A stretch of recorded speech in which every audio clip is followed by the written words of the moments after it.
What's going on, everybody? This is Jimmy, and this is episode 190 of the Horrific Podcast. Super excited today because today we start our Sinister CreatureCon June coverage of the different panels and such that took place at Sinister CreatureCon June as we make our way towards the fall, halfway through summer already. But a lot of fun this summer still to come. Starting first and foremost, if you're not listening to all the shows on the channel, they will be, taking place right now to get you ready for haunt season, primarily with Campfire Chronicles. That's the show where we build a virtual Scream Park. Watch a movie, talk about if it'd be a cool haunted house, scare zone, ride in a theme park, and we are a little over halfway through season 4. It's our biggest season yet. We've had a lot of fun, and this week it'll be up on Thursday. We are doing the original Dawn of the Dead.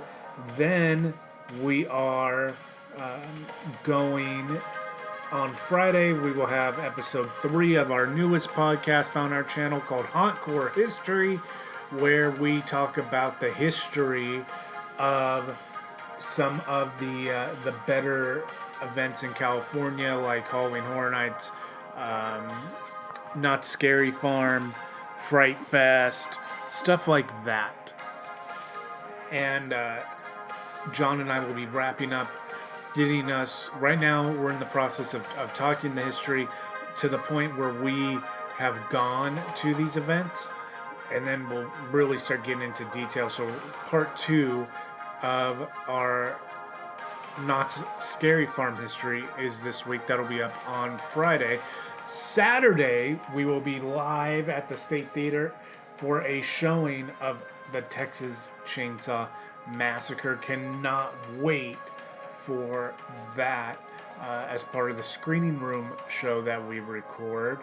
So tons of fun stuff going on.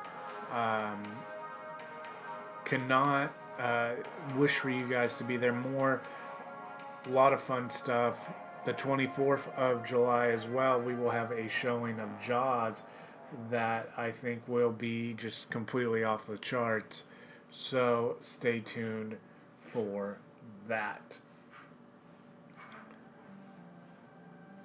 This week, man, I mean, we just had 4th of July, and with 4th of July came the debut of Stranger Things 3. I haven't put the written review up, but my goodness, man, you couldn't ask for a whole lot more than what we got with Stranger Things 3. The mind flayer staying, the performances, it was all so well done. You know, some people said there was a little bit of drop off with season 2. I agree in retrospect of what season 3 was. Season 3 being so good, it would be hard to say that season 2 really compares. If I was going to rank the seasons, I think I would still say 1 because it was so new and original, then 3, and then 2. But my goodness, Netflix, who's been on the ropes lately with this Disney Plus that's about to roll around the corner. That Stranger Things 3, I mean, it solidified their stance, for lack of a better term. Like, we are here, this is our temple, this is the hill that we will die on. We're going to create content like this. There's going to be a season 4. That's enough to get me to stick around until season 4. Black Mirror was okay this year. It wasn't anything special, at least not yet, that I have seen. But damn, Stranger Things coming hard in season 3. Very well done. I can't remember if I talked about, actually I'm fairly positive I haven't talked about this film. I saw Annabelle Comes Home this week. since the last time we did a horrific podcast. And, speaking of just hit after hit, the Conjuring universe, we actually went and we did a live show for that, Crystal La Llorona, earlier in March.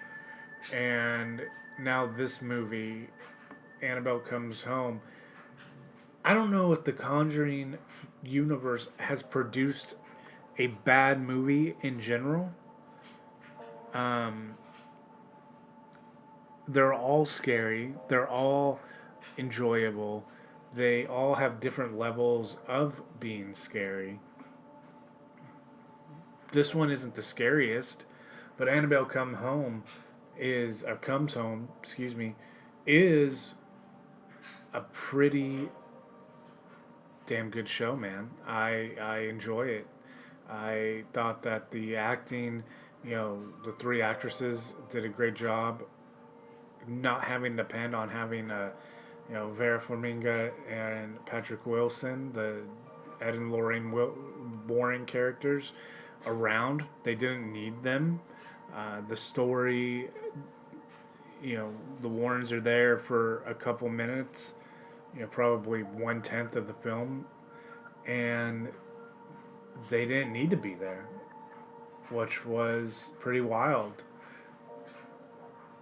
But overall, yeah, go see. Some people, some other websites and columnists are calling it the scariest Conjuring film of all time, or since the the creation of the franchise. I'm not gonna say that. I'm not going to put that out there. But it was worth watching. So yeah, it was worth watching. I can't remember if I talked about it on the last one or not, so I just will. The movie Ma was another one that I've seen recently, and that movie with Octavia Spencer was very well put together. I was pleasantly surprised. She's scary. She's, an Academy Award-winning actress. To see her in a role like the one that she's in this film, pretty terrifying.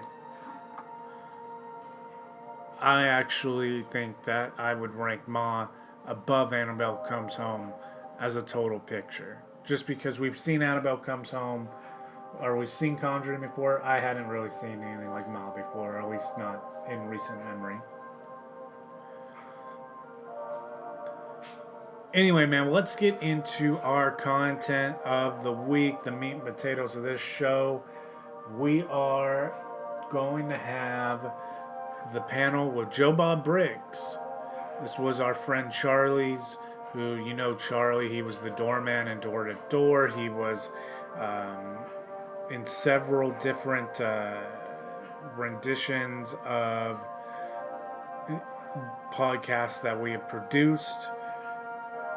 And now he got to do a panel with Sinister Creature Con. He was so excited to do this panel with Joe Bob Briggs. We've talked about it on shows leading up to this show. It's also on YouTube and Facebook right now. You can see it. But here is the audio of Charlie's panel with Joe. What Jimmy failed to tell you is that I was his 5th grade teacher, so this is kind of his gift to me for Father's Day.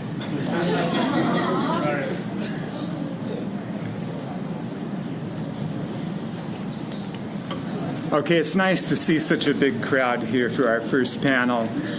Joe Bob Briggs has worn a lot of hats during his long career, and not just the 10-gallon type that we're so used to seeing him in.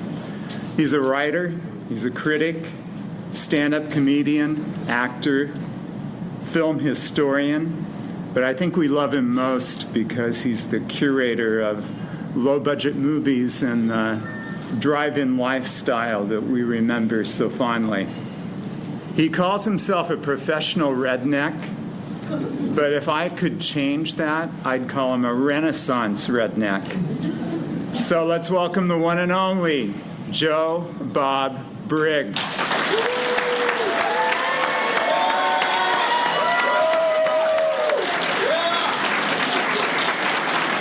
Thank you. Nice to see you, Joe Bob.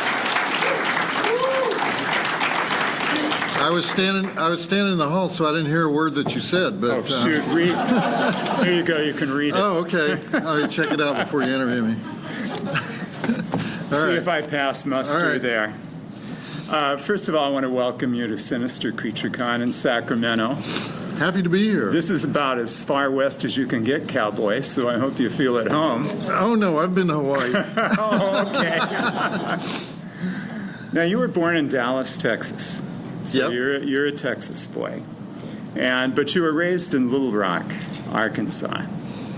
Well, you know, Calvin Trillin says you're from wherever you went to high school. So Where did I you went go to high school in Little Rock, Arkansas. Oh, yeah. okay. Okay, so you identify with Little Rock, Arkansas. You got your start actually in print as a newspaper columnist. You went back to Dallas, worked for the Dallas Times-Herald. And did you start off right away with doing film reviews for the newspaper, or did you kind of work slowly into that? No, I was a sports writer. I started in Little Rock back in the days when they hired apprentice copy boys.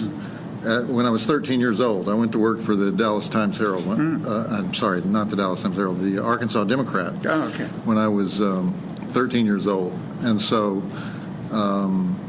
But they call it copy boy, but you have to write like 10 articles a day. So it was a writing course for me because they just make you write all the time. So as a result of that, they have a sports writing scholarship at Vanderbilt University. And so I won the scholarship. Wow. Now, the guy who won it the year before me is much smarter than me, because he stayed in sports. Wow. And it's a guy named Skip Bayless, who is one of the highest paid sports commentators in the country. Right. Yeah. So he stayed with sports. I couldn't go through the seasons more than like 2 or 3 times, and then it was just like, to me, it was all the same game over and over and over again. So I couldn't write about sports the rest of my life. So I went into other things and ended up in Dallas at the Dallas Times-Herald. And was it your idea to do the reviews of low-budget films? Because I've heard you say before that those are the kinds of films that never got reviewed. Yeah, I was noticing that the films that opened at the drive-in never got noticed. Yeah. And never got reviewed. Right. And so I would call up the distributors, and they would say, we don't let critics see our films. Mm-hmm. And I said, well, then I'm going to go to the drive-in and watch them, you know. Right. And so I started reviewing the films, and the first guy who started screening them for me in advance so that I could, so the review could come out on Friday, because if films only ran 1 week. Yeah. So I would have to go on Friday. The review wouldn't come out till Monday. It wasn't the best way to do it. And so was Roger Corman. Roger Corman saw the column. He liked the column. We started talking. I went to his studio. I call it a studio. It was a warehouse? It was a lumber yard, actually. Oh, he'd bought this lumber yard on Venice Boulevard. Yeah. That's where he shot the interiors of his movies. Now, he was known as the King of the Bees, right? He didn't like to be called the King of the Bees, because a guy wrote a book called The King of the Bees, and he put Roger in the book, and I said, how do you like being called the King of the Bees, Roger? And he said, I don't like that at all. Because it implies that there's an A movie and a B movie, and I make the B movie, and the B movie is worse than the A movie. Right. And I said, well, how do you like being called King of the Exploitation Film? And he said, I love that. And so he was one of the major influences on me, because the conversations that I had with Roger resulted in the drive-in totals, because I would ask Roger, what do you need for this kind of movie? What do you need for this kind of movie? And he loves to get technical about it. You know, he loves to say, well, Joe Bob, you need in a movie featuring breast nudity, you need at least 3 females, one of which is the star of the film, who will appear nude from the waist up twice in 2 scenes, one near the beginning of the film, one near the end of the film. The other 2 supporting actresses will appear in 1 scene each, both using breast nudity, and those 4 scenes will cause the viewer to think that he has seen a lot more than he has actually seen. And he was a master of stuff like that. He would say, if you're going to use a motor vehicle chase, you need the 2 best motor vehicle chases at the beginning of the film, within the first 10 minutes, and at the end of the film. Now, if you add a 3rd motor vehicle chase, which I would not advise because it's an unneeded expense, he would go on like this forever. And then he would say, the ideal length of a movie, Joe Bob, is 78 minutes. And I would say, why is that, Roger? And he would say, because if the movie goes to 79 minutes, you need 5 film cans in order to move the 35 millimeter film to the various theaters around the country. If it's 78 minutes, you can do it with 4 film cans. Therefore, you have reduced the transportation costs of the film by 20%. And so, he was just a master of how to make money on films. And so I developed, he didn't call it, I called it the 3 Bs, blood, breasts, and beasts. He didn't call it that, But I took his advice and incorporated it into what became the drive-in totals. Now, the one thing Roger was not good at first was martial arts. He didn't really understand it. Because he loved all the exploitation genres, but he didn't understand martial arts. And he said to me one day, because he'd seen some big box office numbers on some martial arts films, and he said to me, what would be your advice on martial arts? And I said, I think that the era of the Asian stars is over, because at that point, people don't remember this today, but Jackie Chan had tried to come to America twice. That's right. and failed. It was only the 3rd time, when he was actually getting too old to do those stunts, that he became a big star in America.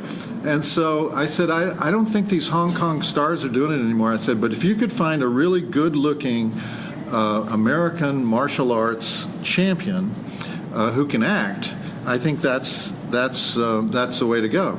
And so within 2 months, he calls me and he says, well, I found the guy.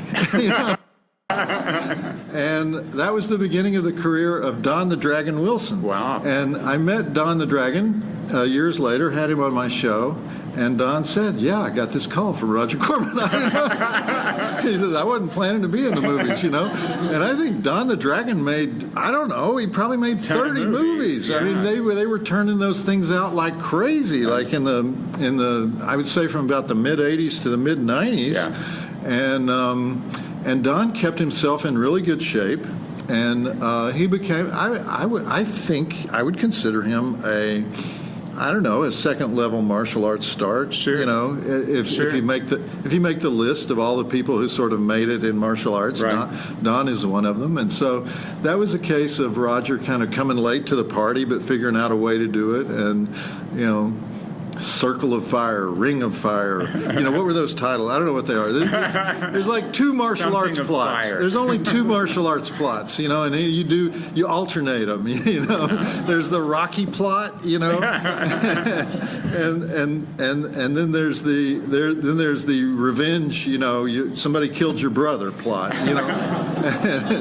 And that's all you can do with martial arts. Oh, yeah, absolutely. Because all the screen time is taken up with the actual martial arts scenes. So those plots have to be basic Greek tragedies, plots. Well, I've seen Roger Corman interviewed before, and your cadence and the way you're speaking is exactly the way he talks. He's a very elegant man. Which he doesn't always seem to jive with. He would always hire the top student at the USC Film School or the NYU Film School. Yeah, I mean, today there's like 30 great film schools in America, but at the time there were only, basically those were the two places where all the great filmmakers came from. And he would hire them and give them their first film. And he would say, as long as you have these elements, basically the drive-in totals in the movie, as long as these elements are in the movie, you can do anything else with the movie you want to do.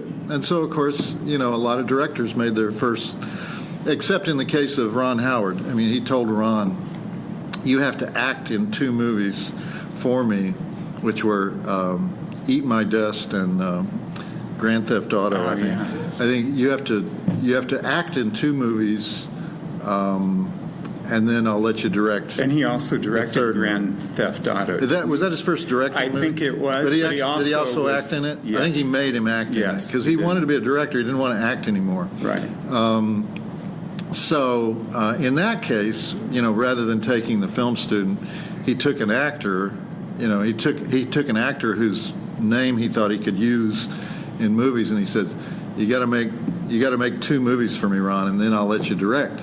But in most cases, he would just hire a really good director. I mean, he would look at student films, and they would be doing art films. Yeah. But he would say, come make an exploitation film for me. Sure. Sure. You were talking about the drive-in totals, and when I go to the movies and I see it's rated R, I'm not quite sure what I'm going to get.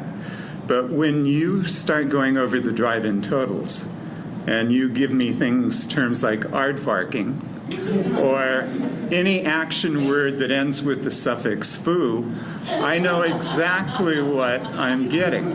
And I've heard that you very carefully go through the movie. You dig deep into the movie. And well, I hope you're not implying that I would falsify a drive-in total. But you actually go through and very carefully count these things up. Now, I do. It doesn't, and it's not easy. It's not always easy.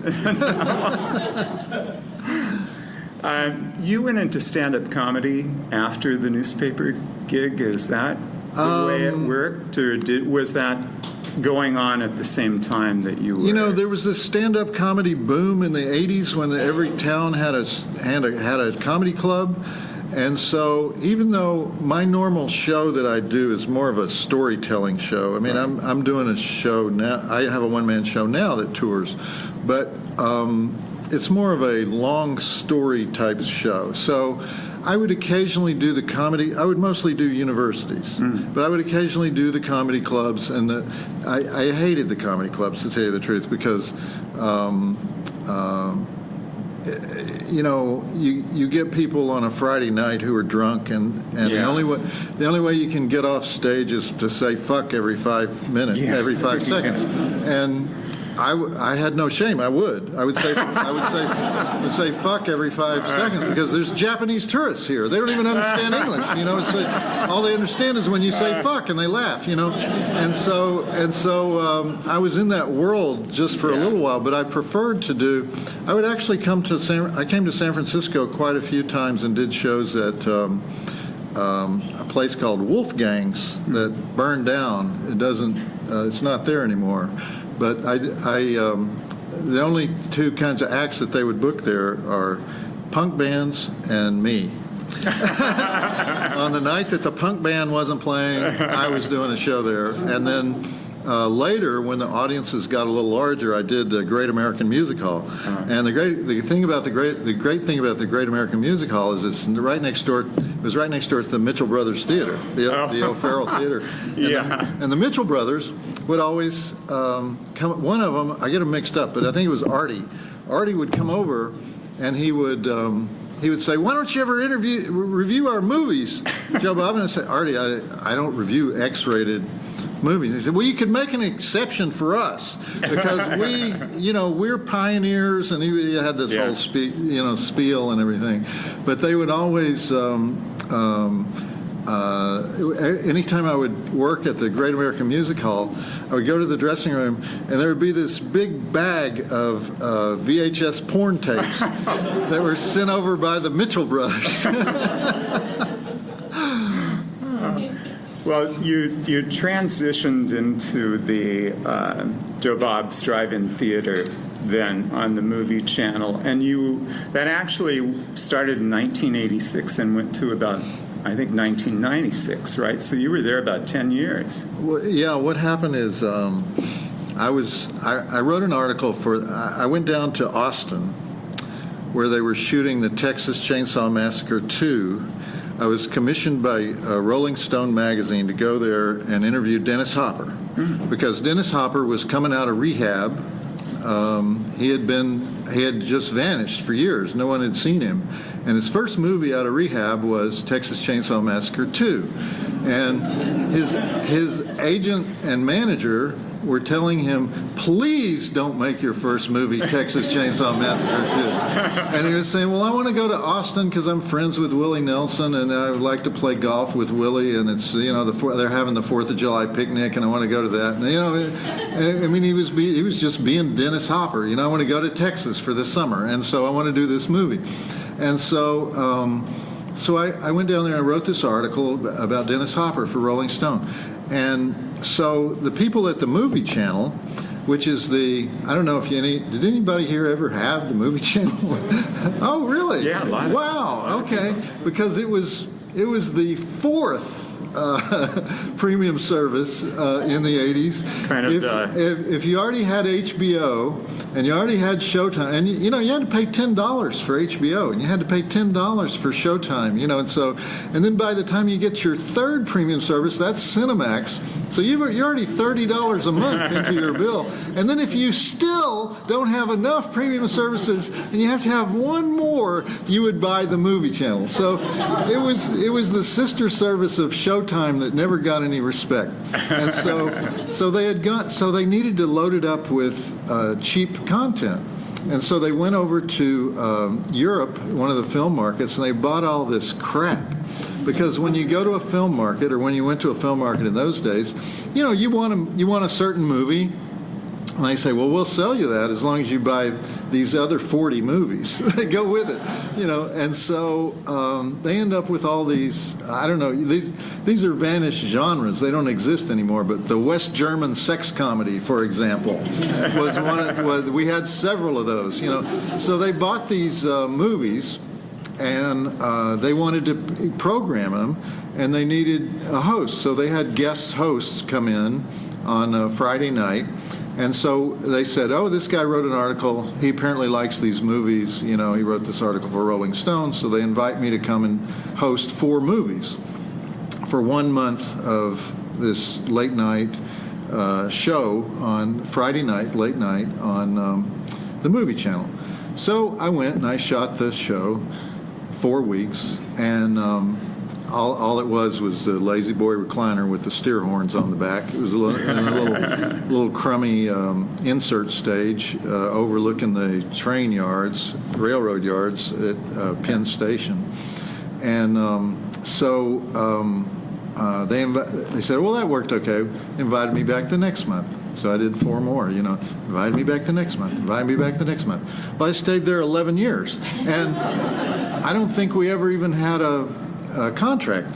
Maybe in the 4th or 5th year we kind of did a contract, but we never signed it or anything. And so as the years went on, we would just add one thing to the set every month, and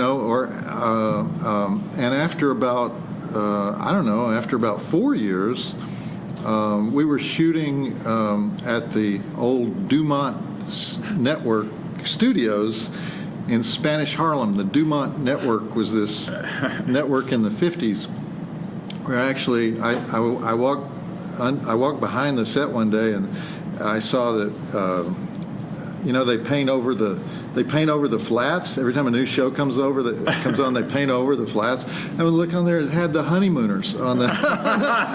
It was like an old flat from the Honeymooners. So anyway, we're shooting in Spanish Harlem, and all the other hosts are leaving or getting fired or whatever, and so finally we're in this big sound stage, and my set's just at the little corner of the sound stage, and I said, guys, you're wasting a lot of money. Let me just do this in Dallas. I can do it at the public station in Dallas, in some small stage. And so they said, okay, that's a good idea. And so I just became the producer of the show and moved it to Dallas. And we shot at various places. And then Ross Perot ran for president. And in order to run for president, he built a TV studio. And he built like the nicest TV studio ever built. I mean, it was so great. It even looked good on the outside. And nobody wanted to use it. And so all it was used for is Ross Perot's presidential campaign. And so we kept giving him an offer, you know, and until finally, you know, they had to get somebody in there to be in there. And so that's where we ended up shooting drive-in theater for years in Ross Perot's stage. And it was just us, and occasionally Barney the dinosaur would come in. But mostly it was just us.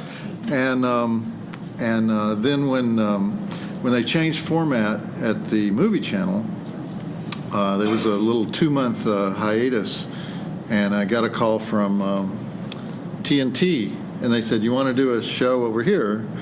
And I said, "Sure. What kind of show?" "Well, you know, it's kind of the same show." And I said, "Okay, well, I haven't gotten rid of the sets yet, so yeah, let's do the same show on the same set. Can we do that?" And they said, "Yeah, we like that idea." And so it's actually the exact same sets from the movie channel we started using for TNT. TNT had a little bit higher standards as far as production values, you know. What about movie selection? They actually had better movies, but they were edited movies, you know. But they had a great library. They had, like, Ted Turner had bought the MGM library in 1982. And so they had Todd Browning's movies. They had all this great stuff from the 50s, the 40s, and they would never let me show it. And because they hated black and white. They said, you know, people will not watch black and white. And so every year they would send me the list of movies. I would pick all the ones that I wanted to show, and they would never let me show any of them. Finally, they let me show It, the Terror from Beyond Space. And they let me show that because... Oh, they let me show Night of the Lepus every Easter. That was our Easter movie.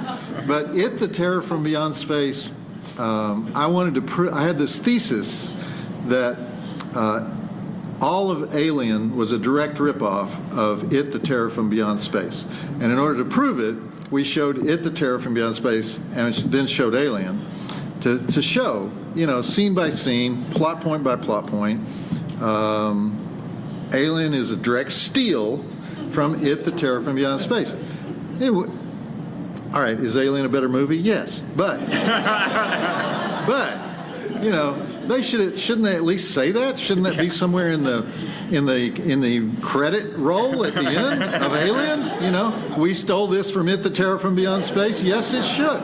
Actually, I think they may have stolen Alien from It, the Terror from Beyond Space and Queen of Blood. Have you ever seen Queen of Blood? I think Queen of Blood, actually has some plot points that they use in Alien. So anyway, that was so they would let me use black and white if it was some special reason like that. Right. But usually, no. We're not going to show that old shit. In between those two different shows, you acted in a movie for Martin Scorsese called Casino. Wasn't that in between? Yeah. And you played the feckless Don Ward. People don't use that whole movie feckless. Relies on me. That whole movie, the whole plot of that movie, it just would fall apart if I wasn't there. That is one of the most critical scenes in the movie. It is. I have an interesting story about that. The actor that, Martin Scorsese had all of his regulars there. De Niro and Pesci and of course, James Woods was in the movie. And so, you know who they wanted to meet? They wanted to meet my uncle in the movie, L.Q. Jones. They were waiting for that, De Niro and Scorsese and everything. When is L.Q. Jones coming? When is L.Q. Jones going to show up on this? Because they were big fans of all these Westerns that L.Q. Jones had been in, like, The Wild Bunch and other And so he was like a superstar when he showed up. Wow. When he showed up on the set, because he was such a legend, you know. But between the movie channel and TNT, I was going out on auditions. So, Oh, okay. yeah. So, was it intimidating to be dressed down by Robert De Niro? Because that is a major league. Well, it dressing was down. at first when I first met him, because he doesn't talk a lot. You know, he doesn't. He's not a big conversationalist, and so when you're shooting a movie like that, because they have security around De Niro, and you're waiting on the lighting or whatever, then they also have security around you because you're in the scene with him. So you're basically on this little island, you know, where, you know, there's nobody there except you and him sitting on stools waiting for the lighting to be done. So you have to make conversation, you know. Yeah. And so I would try to make conversation, and he got a lot of one-word answers. Sure. And so, so I think like in the middle of the second day, I said something like, you know, we were in the Riviera Casino in Las Vegas, and the second day I said something like, you know, these girls they have playing cocktail waitresses, they're a lot better looking today than they were yesterday. And De Niro goes, did you notice that too? And I thought, oh man, have I found our topic? We are cool now, you know? And so then from then on, we were great. We were fine. You know? I want to give people in the audience a chance to ask questions in just a minute, but I do want to ask you about the Shudder, about the last drive-in, and the initial marathon. Yes, and just renewed for a second season. Yay. But the initial marathon, the Shudder servers actually crashed because so many people were trying to access the show. Did that, I mean, that's like a two-edged sword, because you're thrilled that you're getting that kind of attention, but people aren't able to watch, you know, they're not able to watch the show. So were you surprised by that kind of reaction? Well, yeah, I was surprised, but obviously, I mean, because nobody was, let me put it this way, nobody was clamoring for my return to TV, okay? Well, nobody that you heard, but we were. Because from the time, you know, TNT had changed format, you know, they become We Know Drama. Remember that? We Know Drama. They became the We Know Drama network. And so when they changed format, you know, they cut me loose. And then every year, somebody would come to me, you know, a TV guy, TV executive, or a producer, and say, hey, you want to do a new show? And I would always say, sure. And then I would never hear from him again. And so when they came to me in 2017 and said, you know, hey, you want to do a new show? You know, I said, yeah, let's go to lunch, because I always get a lunch out of it, you know. And so the two producers of the show met the producer and the director met Mangiarides and Austin Jennings. We went to lunch at this pretty cheap place. It was pretty cheap lunch on 14th Street in New York. And they said, hey, you want to do a show? Yeah, what kind of show you want to do? Monster Vision. And I was like, I mean, it's 20 years, you know, it's 17 years since we've done Monster Vision. Well, we want to do Monster Vision. And I'm like, you know, I don't think you can repeat old formats on TV. You know, it's like TV is all about the new, you know. And they're like, no, we want to do Monster Vision. Yeah, well, we want to add anything to it? Nope, just want to do Monster Vision. Just exactly the way it was, you know. And I'm like, well, you know, okay. Glad to have met you guys. Bye. You know? And so then a few weeks later, a Shudder executive shows up, and he wants to have lunch. And so I had lunch with the Shudder executive, and he was a fan. And I realized what was happening. What was happening is that people who had watched me in my in their childhood were now TV executives. And so I was a bigger deal to them than the people in my own generation.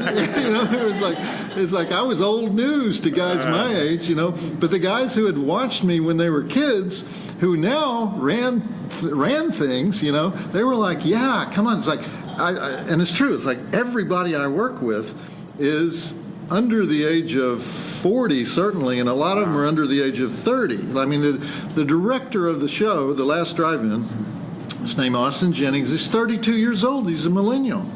And he says things to me like, Joe Bob, we're going to do this next one on the Iconic set. And I said, what is the Iconic set? The one that's outside. And I said, why is that in the Iconic? And he says, everyone knows why that's iconic. Joe, I don't know why it's iconic. Said, no, it's iconic, or he'll say, we're going to do this just like that show you did in 1994 where you had the guy on and you were cooking the thing. And I'm like, I have no idea what you're talking about. I said, we did 120 movies a year. I don't remember, what we did in 1994. And he says, oh, that was one of your best ones. You should go watch it. You should go watch that show. And so, thank God for Austin, because he says things to me like, we're going to end the marathon with Pieces. That's going to be our closer, Pieces. And I'm saying, Austin, are you fucking out of your mind? It's one of the worst movies ever made. And he says, no, people love it. It's a cult film. I love it. I have to watch it like twice a year. And I said, you're insane, Austin. He said, go rewatch it. Because I hadn't watched it since the 80s, So I go rewatch it. And I say, still sucks, Austin.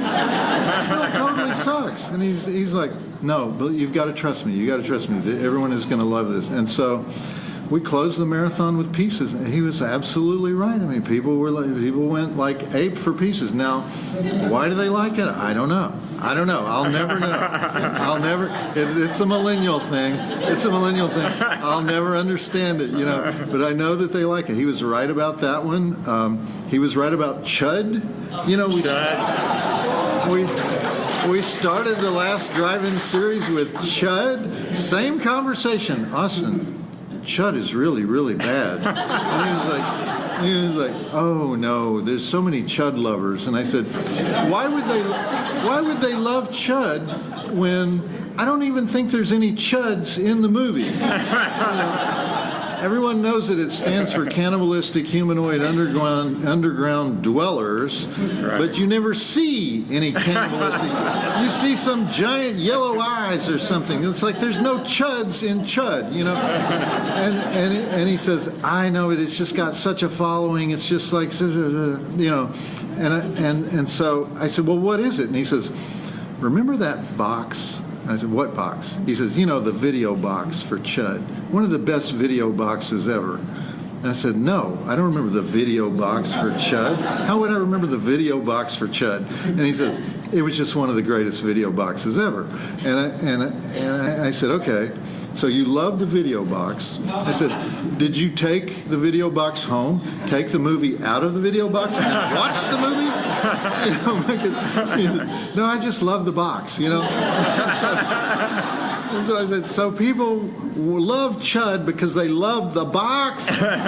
This can't be, And he says, yeah. And so anyway, so we let off the whole series with Chud. Sure enough, oh, I'm loving this so much, immediately on the social media. Oh, I'm loving this so much. They're doing Chud. It's like, oh my God, people have gone nuts. People don't, and so it's good to have Austin directing the show because he tells me what's cool about the 80s, and everyone knows, everyone is, I thought the nostalgia thing for the 80s would play out in, say, 5 years. It's still going strong. It is still going strong. People still love the 80s. And we love you. So...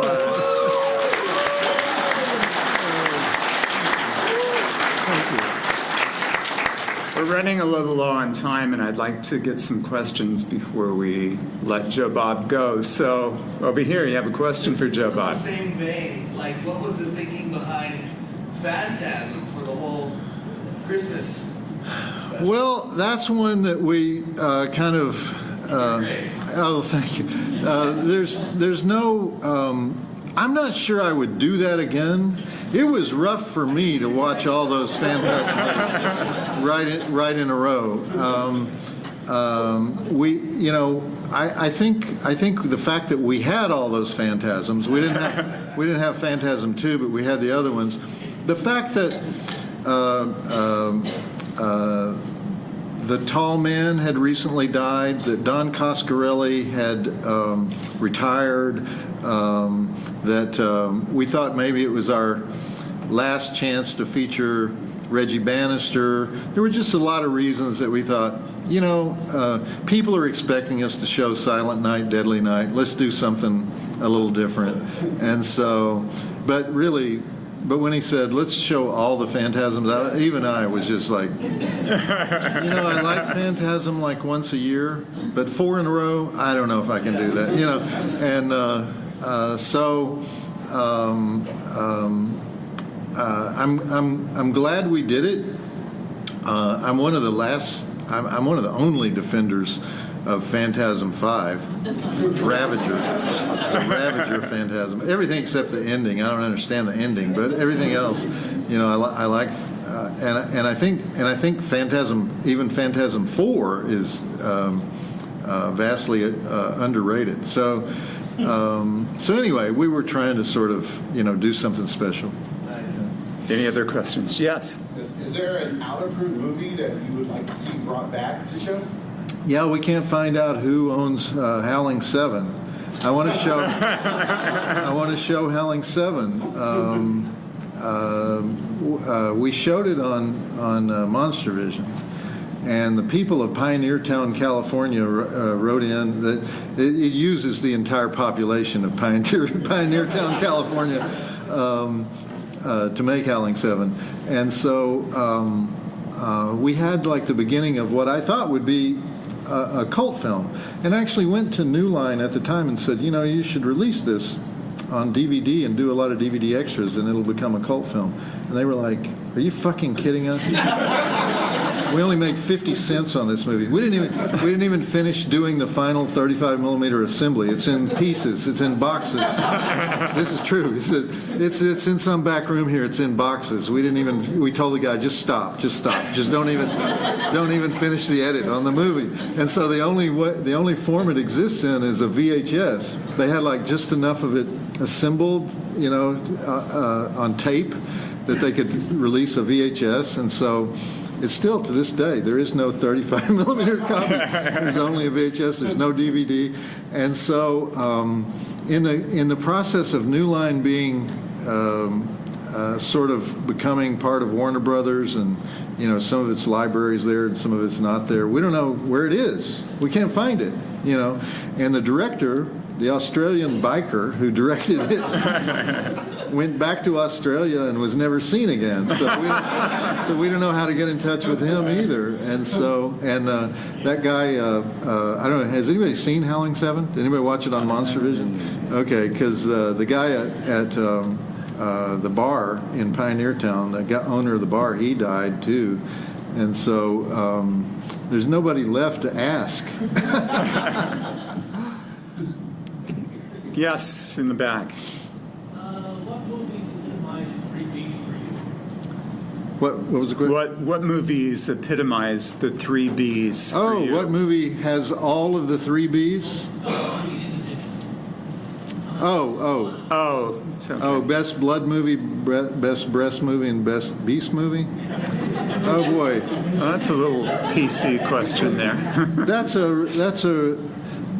really tough one. One of my top 10 movies is, and it's one reason that I'm happy to be here today, because Doug Bradley and Ashley Lawrence are here, is Hellraiser, and it pretty much has everything that you could want. in a drive-in movie or an exploitation movie. They used to have these. They used to have these movies in the '80s called.